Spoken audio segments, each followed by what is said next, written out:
தாரும் அம்மா மந்திர பார்த்து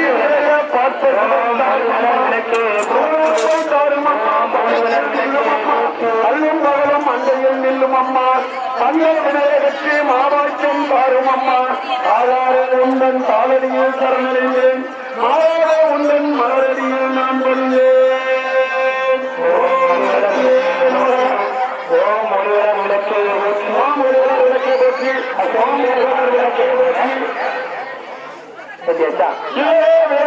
விளக்கெடுப்பது விளக்கது சோறு உள்ளது விளக்கது பலரும் காண்பது இப்ப திருவிளக்கு பூஜையில நம்ம வந்து கலந்துக்கிட்டோம். திருவிளக்கு பூஜைக்கு எதுக்காக இந்த குத்து விளக்க வச்சிருக்காங்கன்னு தெரியுமா? காமாட்சி விளக்கு நம்ம வீட்டுல இருக்கோம், நல்ல காரியங்களுக்கு காமாட்சி விளக்க பயன்படுத்துவாங்க. அதே போல அகல் விளக்கு எல்லா கோயிலும் நம்ம ஏற்றுற அகல் விளக்கு, அதாவது மேல் பாகம் திருவிளக்குடைய மேல் பாகம் இருக்கு இல்லையா, நம்ம விளக்கேற்றோம் இல்லையா, அந்த மேல் பாகத்துல சிவபெருமான் பார்வதி தேவியோட வாசம் செய்வதாக ஒரு ஐதீகம். அந்த சிவபெருமான் அவர்கள் மேல் பாகத்துல பார்வதி அம்மாளோட இணைந்து இருக்கிறார்கள். அடுத்து நடுபாகம் இருக்கு இல்லையா, அந்த நடுபாகத்துல மகாலட்சுமி தேவி நம்ம கிருஷ்ண பரமாத்மா, அதாவது நம்மளுடைய விஷ்ணு பரமாத்மா இல்லையா, அவருடைய இணைந்து வாசம் செய்வதாக ஐதீகம். அதனாலதான் நம்ம அந்த நடு 3 பேரும் அவங்களுடைய மனைவிகளோட இணைந்து இருப்பதால் தான் நம்ம திருவிளக்கு பூஜையில குத்து விளக்க பயன்படுத்தும். அதே போல குத்து விளக்குடைய மேல் பாகத்துல யாரும் பூ சுத்த வேண்டாம், பூ வந்து கீழே கருத கூடாது. ஆனால் நடுபாகத்துல சுத்தணும். அந்த எண்ணெய் மேல் பாகத்துல குத்து விளக்கு மேல நம்ம சுத்தக்கூடாது, சரிங்களா? கண்டு பாகத்துல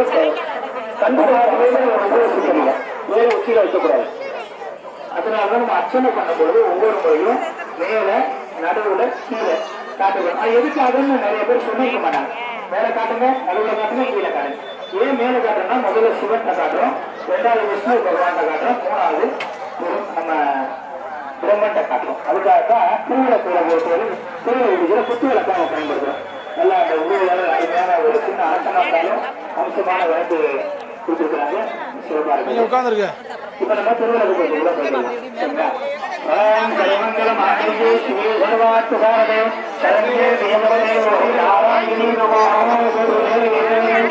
இப்ப முதலாவது குங்குமத்தை எடுத்துக்கணும். இப்ப குங்குமம் எடுக்கிறதுக்கு முன்னாடி இலை எடுத்துங்க, வெத்தலை எடுத்துங்க.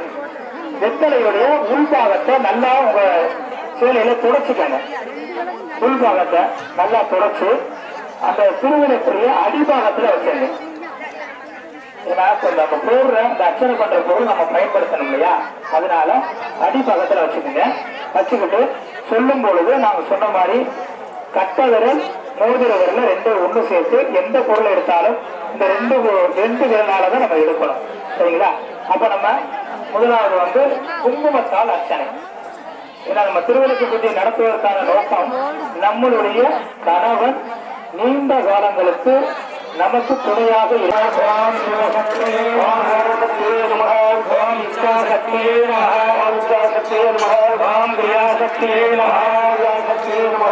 குங்குமத்தை காட்டும் போது மேல நடுவுல கீழே, சரிங்களா? எந்த அர்ச்சனை பண்ணாலும் திருவிளக்கு 3 இடத்துல காட்டி கீழே போடுறோம், சரிங்களா? ஓம் ஜானகி நமஹ, ஓம் யோகி நமஹ, ஓம் சரஸ்வதி நமஹ, சர்வசக்தி நமஹ, ஓம் ஜோதிலக்ஷ்மி நமஹ, ஜோதிலக்ஷ்மி நமஹ, ஓம் ஜீவலக்ஷ்மி நமஹ, ஜீவலக்ஷ்மி நமஹ, ஓம் மகாலக்ஷ்மி நமஹ, மகாலக்ஷ்மி நமஹ, ஓம் தனலக்ஷ்மி நமஹ, தனலக்ஷ்மி நமஹ, ஓம் தானியலக்ஷ்மி நமஹ, தானியலக்ஷ்மி நமஹ, ஓம் தேவிலக்ஷ்மி நமஹ, தேவிலக்ஷ்மி நமஹ, ஓம் வீரலக்ஷ்மி நமஹ, வீரலக்ஷ்மி நமஹ, ஓம் வித்யாலக்ஷ்மி நமஹ, வித்யாலக்ஷ்மி நமஹ, ஓம் வித்யாலக்ஷ்மி நமஹ, அந்தர் நாயகியே நமஹ, ஓம் அந்தர் நாயகியே நமஹ, ஓம் அலங்கார நாயகியே நமஹ, அலங்கார நாயகியே நமஹ, ஓம் ஆனந்த சுரூபியே நமஹ, ஆனந்த சுரூபியே நமஹ, ஓம் அகிலாண்ட நாயகியே நமஹ, அகிலாண்ட நாயகியே நமஹ, ஓம் பிரம்மாண்ட நாயகியே நமஹ, ஓம் பிரம்மாண்ட நாயகியே நமஹ, ஓம் நாலாயிர பரிமள குங்குமம் சமர்ப்பயாமி, 4 பரிமள குங்குமம் சமர்ப்பயாமி, அஸ்வம் சமர்ப்பயாமி, அஸ்வமேலம் சமர்ப்பயாமி, அஸ்வம் சமர்ப்பயாமி, 4 பரிமள குங்கும அஸ்வம் சமர்ப்பயாமி. குங்குமத்தை குங்குமத்தை அப்படியே வச்சுட்டு அச்சதை எடுத்துக்கோங்க. அச்சதை எடுத்துங்க. மஞ்சள் அரிசி இருக்குல்ல, அதை கையில எடுத்துக்கணும். முடிஞ்சா சொல்றது சொல்ல முடிஞ்சா சொல்லிக்கிங்க, இல்லைன்னா அமைதியை கேட்டுக்கங்க. நான் சாப்பிட்டேன்னா என் வயிறு நிறையும், நீங்க சாப்பிட்டாச்சா உங்க வயிறு நிறையும். நான் மந்திரம் சொன்னா எனக்கு நல்லது, நீங்க மந்திரம் சொன்னாச்சு உங்க உரத்த குரல்ல சொல்லணும்னு தலையோடு கற்றுக்கொள்கிறது. ரெண்டு அரிசியை போட்டா போதும். சரிங்களா? அந்த குங்குமத்தை எடுத்து ஒரு ஓரமா வச்சுக்கோங்க. வெற்றில வச்சோம் இல்லையா, வெற்றில போட்ட குங்குமத்தை தனியா அனுப்பி வச்சுருங்க. உங்க நெற்றியில வச்சுக்கிறதுக்காக அச்சதை சும்மா பாதத்திலே போட்டுக்கலாம் டாப்புல. ஓம் பொன்னும் மெய்ப்பொருளும் தருவாய் போற்று. ஓம் பொன்னும் மெய்ப்பொருளும் தருவாய் போற்று. ஓம் போகமும் திருவும் புனர்வாய் போற்று. ஓம் போகமும் குருவும் புனர்வாய் போற்றி. ஓம் முற்றறிவு ஒளியாய் இருந்தாய் போற்று. முற்றறிவு ஓம் மருந்தில் இன்பமாய் வளர்ந்தாய் போற்று. மரபில் இன்பமாய் வளர்ந்தாய் போற்றி. ஓம் இயற்கையாய் அறிவொளி ஆனாய் போற்று. இயற்கையாய் அறிவொளி ஆனாய் போற்றி. ஓம் ஈரேழு உலகமும் ஈன்றாய் போற்று. ஓம் ஈரேழு உலகமும் ஈன்றாய் போற்றி. ஓம் பிறவையுமாக பெரியோர் போற்று. ஓம் பிறவையும் பெரியாய் போற்றி. ஓம் பெருந்த பெருக்காய் பொருந்தாய் போற்று. ஓம் பெருந்த பெருக்காய் வெந்தாய் போற்றி. ஓம் பேரரு கடலாய் பெருளே போற்று. பேரூர் கடலாய் போர்வாய் போற்றி. ஓம் முடிவில் ஆற்றல் உடையாய் போற்று. ஓம் முடிவில் ஆற்றல் உடையாய் போற்றி. ஓம் உலகு தோளா மூத்தாய் போற்று. ஓம் உலகு தோளாய் மூட்டே போற்றி. ஓம் அரிலா செல்வம் ஓம் வளமை நல்கும் வழியே போற்று. ஓம் வளமை நல்கும் வண்டியே போற்றி. ஓம் அறவளர் நாயகி அம்மையே போற்று. ஓம் அறவளர் நாயகி அம்பிகே போற்றி. ஓம் மின் ஒளியாய் விளக்கே போற்று. ஓம் மின் ஒளி விளக்கே போற்றி. ஓம் ஒளிப்பிரம்பாய் வளர்ந்தாய் போற்று. ஓம் ஒரு பிளம்பாய் வளர்ந்தாய் போற்றி. ஓம் தையல் நாயகி தாய். ஓம் இடரை கலையும் இயல்பாய் போற்று. இதரை கலையும் இந்தாய் போற்றி. ஓம் யான சுடர் விளக்காய் போற்று. ஓம் ஏழு சுடரும் விளக்காய் போற்றி. ஓம் அருமறை பொருளாம் ஆதி போற்று. ஓம் அருமறை பொருளாம் ஆதி போற்றி. ஓம் தோன்றும் சுடரை ஜோதி போற்று. ஓம் தோன்றும் சுடரே ஜோதி போற்றி. ஓம் ஓதும் உண்டலி விளக்கே போற்று. ஓதும் உணர்வி விளக்கே போற்றி. ஓம் இருள் கொடுத்து இல்லக விளக்கே போற்று. கொடுத்த இல்லகம் விளக்கே போற்றி. ஓம் சொல்லக விளக்காம் ஜோதி போற்று. சொல்லக விளக்காம் ஜோதி போற்றி. ஓம் பலர்கான் பல்கல விளக்கே போற்று. பலர்கான பல்லவம் விளக்கே போற்றி. ஓம் நல்லக நமச்சிவாய விளக்கே போற்று. ஓம் நல்லக நமச்சிவாய போற்றி. ஓம் உலப்பிலா ஒளி வளர் விளக்கே போற்று. உணர்வு சூழ கலந்தாய் விளக்கே. இந்த ஆலயம் வந்து அதாவது எல்லாமே சாமி சொல்லியிருப்பாங்க, இருந்தாலும் போட்டிகளை பற்றி சொல்லியிருக்கு. அது இப்போ 1008, 3008, 5008 விளக்கல் திருவிளக்கல் ஏற்றி அதாவது இருக்கக்கூடிய தாய்மார்கள் குழந்தைகள் நிறைய இருக்கனால 108 சாத்தியம் இல்லை. அதனால அதுக்கு தகுந்த மாதிரி இருந்திருக்காங்க. அதில் கூட்டுத்தொகை வந்து எப்போதுமே அது ஒன்றும் இல்லை. இப்போ நம்ம எல்லாருமே குழந்தைகள் பெண்கள் எல்லாருமே பெரியவர்கள் எல்லாரும் இருக்கிறோம். நம்ம எல்லாருமே வந்து பார்த்தீங்கன்னா நம்ம பிறந்த நட்சத்திரத்தில் கணக்கு பண்ணி பார்த்தோம்னா ஒரு நட்சத்திரம் 4 பாதங்களாக பிடிச்சிருப்பாங்க. இந்த 4 பாதங்கள் வந்து பார்த்தீங்கன்னா அசுவனி, பரணி, கார்த்திகை, ரோகிணி, மிருகசீரடம், திருவாதிரை, புனர்பூசம், ஆயில்யம், மகம், பூரம், உத்திரம், அஸ்தம், சித்திரை, சுவாதி, திருவோணம், அவிட்டம், சதயம், போராடம், திருவோணம், புரட்டாதி, உத்திரட்டாதி, ரேவதி. இந்த 27 நட்சத்திரங்கள்ல 27 இருக்கு 4. ஒரு மேசராசினா அசுவின் நட்சத்திரம் கார்த்திகை முதல் பாதம் இருக்கும். இதுல ஒரு நட்சத்திரத்துக்கு 4 பாதங்கள் இருக்கும். அந்த 4 பார்த்தீங்கன்னா 108 வரும். இது வந்து வேறு தோழி பங்கன் விடமுள்ள கண்டன் மிக நல்ல வீணை நிலவி மாசர திங்கள் கையை உரிமை நடித்து என் உடனே புகுந்ததனால் ஞாயிறு திங்கள் செவ்வாய் புதன் வியாழன் வெள்ளித்தனை பாம்பிரண்டு உடனே ஆசிரியர் நல்ல அடியாருக்கும் மிக நல்லதுன்னு சொல்லிட்டு திருமந்தத்தில் சொல்லி சொன்ன மாதிரி எல்லாருக்கும் எல்லா நலமும் போதன திருப்பதத்தில் சொல்லி சொன்னது. அதே மாதிரி எல்லாரும் எல்லா இறைவன் இந்த சன்னிதானத்தில் வந்து எல்லா நலமும் வளமும் பெற வேண்டும் சொல்லி இந்த இனிய நல்ல நேரத்தில் உங்களை எல்லாரும் சந்திப்பதற்கு மிக்க மகிழ்ச்சி. நெஞ்சார வார்த்தைகளை நன்றி தெரிவித்துக் கொண்டு உங்களிடமிருந்து விடைபெறுகிறேன். தொடர்ந்து அந்த 108 போட்டி அவங்க சொல்லி சொல்லுவாங்க. அதை தொடர்ந்து சந்திப்போம். மீண்டும் ஒரு முறை உங்களை சந்திப்போம். எல்லாருக்கும் மனமார்ந்த வாழ்த்துக்கள். நன்றி.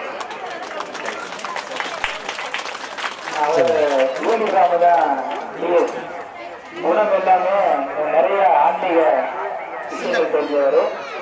அவர் வந்து கலந்துட்டு போனது ரொம்ப சிறப்பான ஒரு விஷயம். அடுத்ததாக தோசியர் போற்றி சொல்லணும். நம்ம போற்றிங்கிறது என்னன்னா, சாமி கும்பிடும் பொழுது முதல்ல கடவுளை வணங்கணும், அவங்களுக்கான அந்த மரியாதையை கொடுக்கணும். அதுதான் அந்த போற்றி, வேற ஒன்றும் இல்லை. என்னமோ சொல்றாங்க நம்ம சொல்றோம் அப்படி கிடையாது.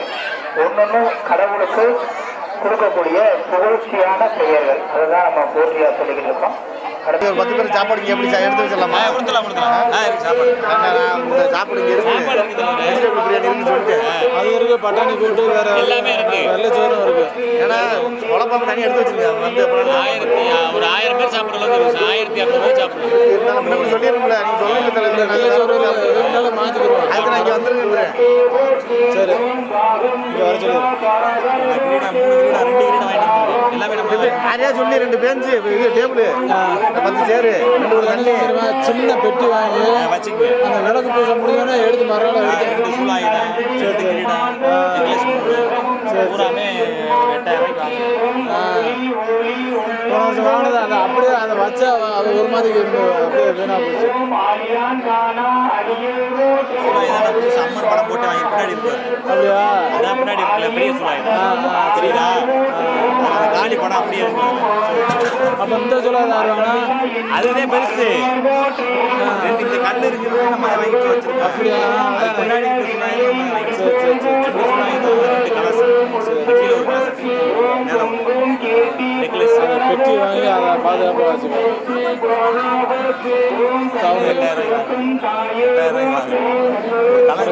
அவங்களுக்கு அந்த விலை கொடுக்கல, ஏன்னா பொருத்தன விலைக்கு அணைய விடாதான். அப்புறம் போகும்போது ஒன்றா மாற்றிக்கிறோம் அப்படின்ட்டு. நல்லபடியாக வச்சிருந்தா சரி.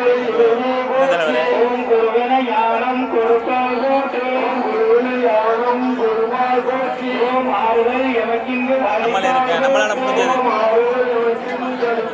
நானும் மனசை பூசலாம், அதெல்லாம் எதுவும் வராதுல்ல. நாட்டு அளவுடு நீங்கள் எதோ முடிவு பண்ணிட்டாங்க. எல்லாம் கொடுத்தோன்னே மறந்துட்டாங்க. இது எதிர்பார்த்துக்க மாட்டாங்கல்ல இந்த கான்செப்டை. இல்லை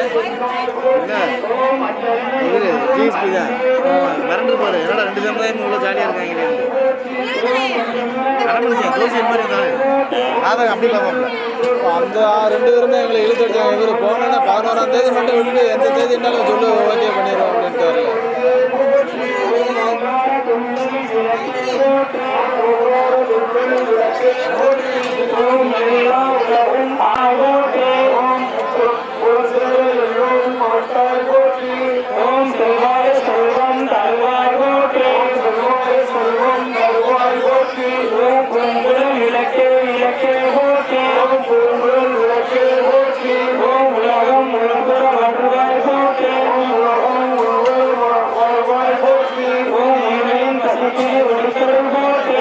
இங்கே திரும்பிக்கினேன்.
இப்போ நம்ம திருவண்ணாமலை வந்திருக்கிறோம், கலந்துருக்கிறோம். அதுக்கு சில முறைகள் இருக்கு, நிறைய பேர் நம்ம கடைப்பிடிக்கிறதில்ல. முதல்ல சொன்னது மாதிரி அமைதியாக இந்த சிறுவர்களுக்கு நம்ம கலந்து பார்த்தேன் அதுக்கு தான் உட்காந்துட்டேன் அதுக்கு உட்காந்துட்டு தூரம் நிற்கிட்டேன் அதுவே பெரிய சிறப்பு. ஆலய மாணவர்கள் விஷயம் இன்னைக்கு என்ன சேர கட்டணும் நாளைக்கு என்ன கட்ட போறோங்கிறது நம்ம இங்க பேசக்கூடாது. ஒன்று. ரெண்டாவது, திருவிழாக்கு கோயிலில் கலந்துக்கிற போது கண்டிப்பாக கண்ணாடி வலையில் எல்லாரும் போகணும். ஏன்னா நம்ம வேத மந்திரங்களை வாயால் உச்சரிக்கிறோம். தீபாராயணம் தூவம்னா அந்த ஊர்வசி உள்ள ஃப்ரேமில் போயிருங்களா உள்ள போயிருங்க பண்றோம் இல்லையா? அப்ப அவங்களுக்கு ஒரு ஒளி கொடுக்கணும்ல, கோயில மணி அடிக்கிறோம் இல்லையா? அது மாதிரி நம்ம ஒவ்வொரு முறையும் அர்ச்சனை செய்யும் போது அந்த கண்ணாடி வலைகளுடைய சத்தம் இறைவனுக்கு கேட்கும் சொல்றாங்க. எல்லாம் பண்ண அந்த காளிகாமாவுக்கு ஒரு கேட்கும் சொல்றாங்க. அதனாலதான் கண்டிப்பாக ஒரு 2 கண்ணாடி வலையாளாது அணியணும் சொல்லுவாங்க. நிறைய திருவிழா பகுதிகளை கண்ணாடி வலையை கொடுத்து நான் பார்த்தது. அவரு நான் நேற்று கேட்டேன், எனக்கு சொல்லிட்டு சித்திரத்தை எதுவுமே வாங்காம இருக்கீங்களோ எதை வச்சு நீங்க பண்ண போறீங்க? அதெல்லாம் நான் ஏற்பாடு பண்ணிட்டு சொன்னாரு. சத்தியமா சொல்லி பயந்துட்டே வந்தேன். ஏதோ ஒரு பொருளை விட்டுற போறாரு, நம்ம மாட்ட போறோம்ல. நான் எதிர்பார்க்காம நிறைய விஷயங்களை செஞ்சுக்கிறேன்.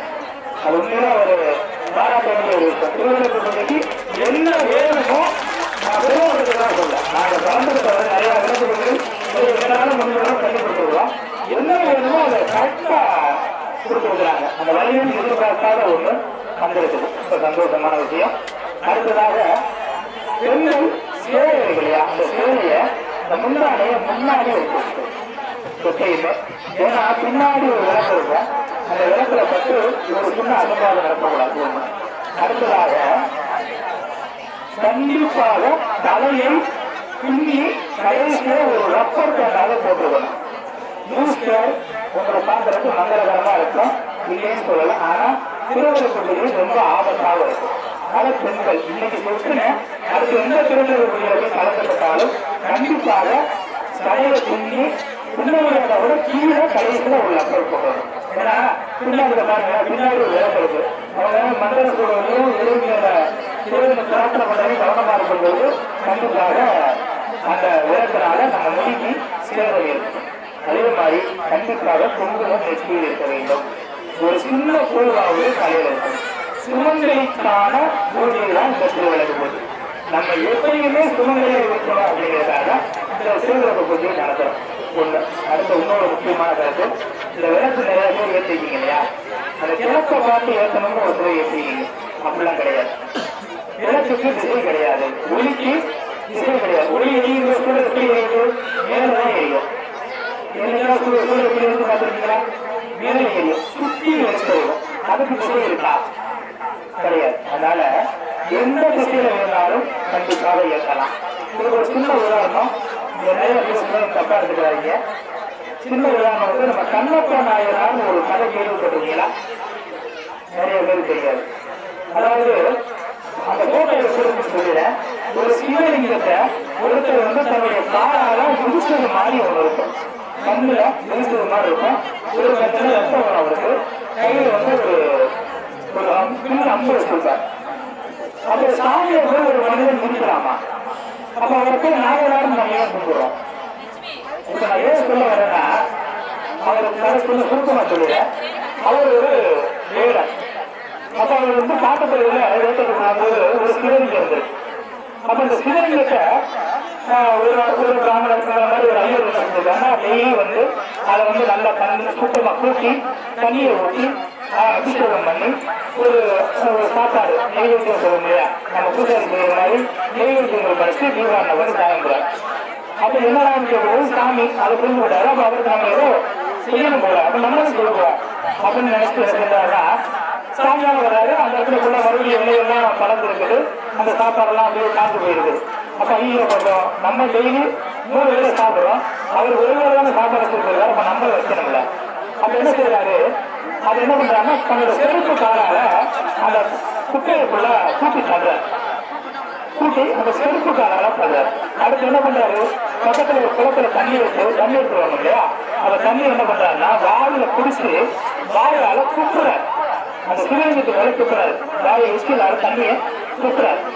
அப்புறம் அவருக்கு மான் நம்ம கண்டின்னு சொல்லுவோம்ல, அது கண்டி இதெல்லாம் அடிச்சு கறி சமைச்சு கறி செஞ்சு சமைச்சு வைக்கிறாரு. அவருக்கு கையா தப்பா? தப்பு தானே. கடவுளை இவ்வளவு அவமானப்படுத்தக்கூடாது செஞ்சுறாரு. இப்போ மறுநாள் பிராமணர் வராரு, பார்க்கும்போது ரொம்ப மோசமா இருக்கு, ஐயோ அபச்சாரம் எல்லாம் சுத்தம் பண்ணிட்டு செய்யறாரு. அடுத்த நாள் சாயங்காலம் இவர் மறுபடியும் பண்றாரு. இப்படி தொடங்கும் போது அந்த பிராமணர் பார்க்குறாரு, என்ன சோழனே இப்படி ஒரு சூழ்நிலையை உருவாக்கியிருக்கேன், உன்னை இவ்வளவு குடும்பப்படுத்தது யாரு அப்படிங்கும்போது சொன்ன சொல்லிட்டாரு, அதை யாரு நீ பார்க்கணும்னா ஒழுங்கிருந்து பாருங்க. அவர் மரத்துக்கு பின்னாடி ஒளிஞ்சது பார்க்கும்பொழுது அவர் அதே மாதிரி செய்கிறார். செய்யும் பொழுது அப்ப நம்ம இவர் செஞ்ச சரியா தப்பா அப்படிங்கிறது பிராமணன் செய்யணும்ல. அப்ப என்ன பண்றாருன்னா சிவனுடைய லிங்கத்துல கண்ணுல இருந்து ரத்தமா வடிக்கும். திடீர் ரத்தம் வரைஞ்ச உடனே இவர் பாக்குறாரு, கண்ணப்பனாகிறார், ஐயோ கண்ணு ரத்தம் வருது. அப்ப இந்த ரத்தத்தை என்ன பண்றாரு, நீங்க அடிக்கிறாரு, என்னென்னமோ அழைச்சு பார்க்கறாரு, வந்துகிட்டே இருக்கு ரத்தம். பாக்குறாரு, ஆகா இவருக்கு கண்ணு ரொம்ப முக்கியமானது, இவர் நம்ம எல்லாரும் காப்பாற்றிட்டு இருக்காங்க. என்ன பண்றாருன்னா நான் வச்சிருந்த அந்த அம்பால அவருடைய கண்ணை பிடுங்கி குத்தி எடுத்து அவரோட கண்ணை வெட்ட வைக்கிறார். உடனே ரத்தம் நின்றது. ரத்தம் நின்ற உடனே ரொம்ப சந்தோஷப்படுறாரு. அடுத்த கண்ணில இருந்து மறுபடியும் ரத்தம் வருது. மறுபடியும் ரத்தம் வரும் பொழுது ஐயோ இந்த கண்ணு ரத்தம் வருது, மறுபடியும் முயற்சி பண்றது முடியல. அப்ப என்ன பண்றாருன்னா அடுத்த கண்ணை எடுத்து வைக்கணும் இல்லையா, எடுத்து வைக்கும் போது இவருக்கு கண்ணு வைக்காது, ஒரு கண்ணால பார்த்துட்டாரு.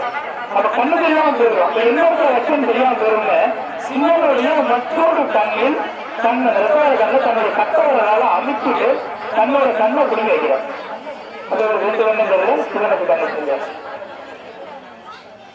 அப்ப அவருக்கு சிவன் காட்சி கொடுக்கிறாரு. கொடுக்கும் பொழுது ரொம்ப சந்தோஷப்படுறாரு. அதோட உனக்கு கண்ணு, எனக்கு கண் கொடுத்ததுனால சிவனுக்கே கண் கொடுத்ததுனால உனக்கு கண்ணப்ப நாயனாக உனக்கு பெயர் சொல்லு, நீ எப்போதும் என்னோட அடக்கலாம், என்னோடய இருக்குன்னு சொல்றாரு.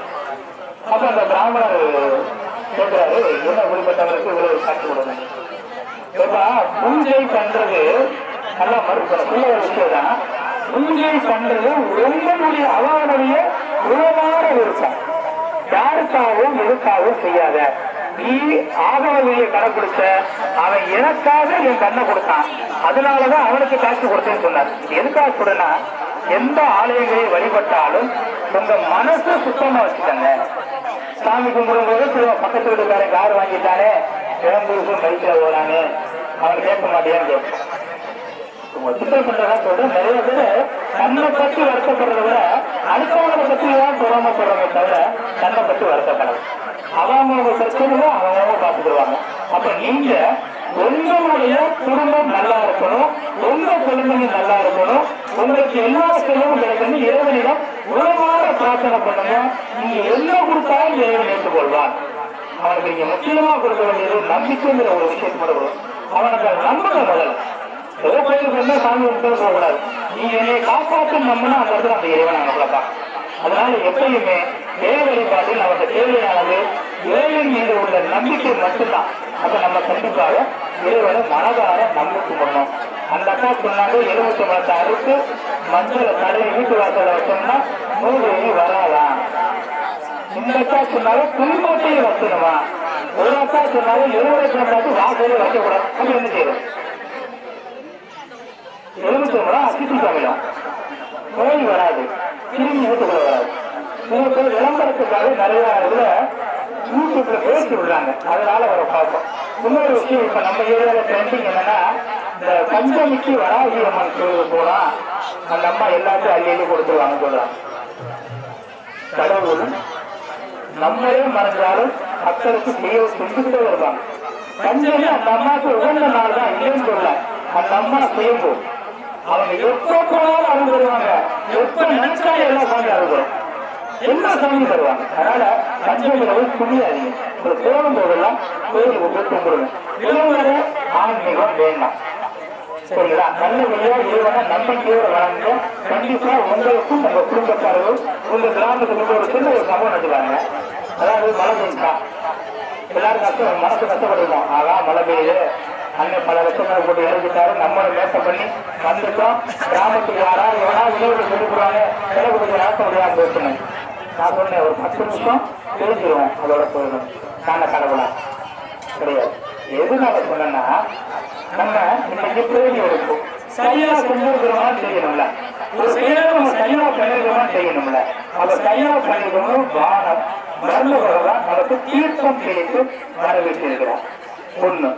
ரெண்டாவது கீழே எல்லாரும் வாசல் சொல்லிட்டு வீட்டையும் அலசுறோம்ல, எதுக்கு அலசுறோம்? அந்த இடத்த சுத்தம் பண்ணணும். அப்ப நம்ம விளக்கு போட்டு உட்கார போறோம் இல்லையா, நம்ம இடம் சுத்தம் பண்ணணும்ல. அதனால புண்ணியத்தீர கர்ம பகவான் சொல்லிருக்கலாம். அப்ப நம்மளுடைய கிராமமும் நம்மளுடைய வழிபாடுகளும் சரியா இருக்கிறதுனால மட்டும்தான் இந்த மாதிரி செயல் நடந்துக்கிறது. அப்ப நம்ம சரியான முறையில வழிபாடு பண்றோம், சரியான முறையில பூஜைகளை நடத்திக்கிட்டு போவதை இறைவன் நமக்கு சிம்பாலிக்க காட்டியிருக்கான். அதனால இறை வழிபாடு ரொம்ப அமைதியா இருக்கணும், ரொம்ப தியானத்தோட இருக்கணும். யாரையும் கெட்ட விஷயத்தை பத்தி யோசிக்காதீங்க, அடுத்தவங்களை பத்தி கவலைப்படாதீங்க. உங்களுக்கானது என்ன தோணுதோ அதை செய்யுங்க. உங்களுக்கு எப்படி பிரார்த்தனை பண்ண தோணுதோ அதே மாதிரி பிரார்த்தனை பண்ணிக்கலாம். நன்றி. அடுத்ததாக எப்பயுமே கிழக்கு பூஜையில இலக்கமா தேவனி போற்றி பாடல்கள் பாடுவோம் அப்படிங்களா. அதனால யாருக்காவது பாடல் பாட செய்யணும்னா வந்து பாடலாம், தப்பு இல்லை. நாங்க தான் பாடணும் அப்படின்னா கிடையாது. பாடல்கள் பாட செய்வாங்க, பாடிக்கலாம். அதுக்கு முன்னாடி நாங்கள் ஒரு பாடலை பாடி ஆரம்பித்தாரு. பாடும்போது முடிஞ்சா வாங்கி பாருங்க, இல்லைன்னா கை தட்டு.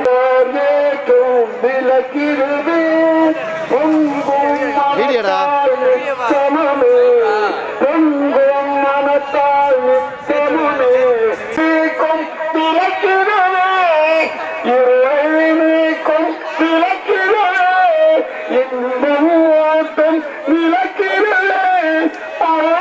பெருக்கும் விளக்கிறது, அன்பு வளர்க்கும் விளக்கிறது. கும்பிடுங்கய்யா, கும்பிடுங்க என்னை பார்த்து. யார் பார்த்தாலும் கும்பிடுங்க, அப்பதான் எடுப்பேன்.